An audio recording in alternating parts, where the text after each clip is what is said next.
এই রে, ব্লাশন তো শেষই হয়ে গেছে। দেখি আম্মুর কাছ থেকে টাকা নিয়ে এসে ব্লাশনের জন্য দেয় কিনা।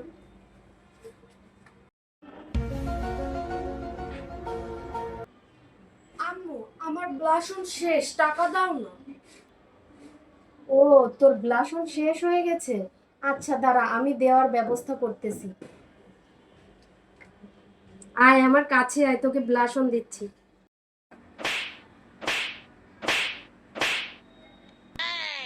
এই দেখ, টাকা ছাড়াই তোকে কত সুন্দর ব্লাশার করে দিয়েছি, আরো দিবি তুই? না না, যা দিয়েছে এটাই যথেষ্ট।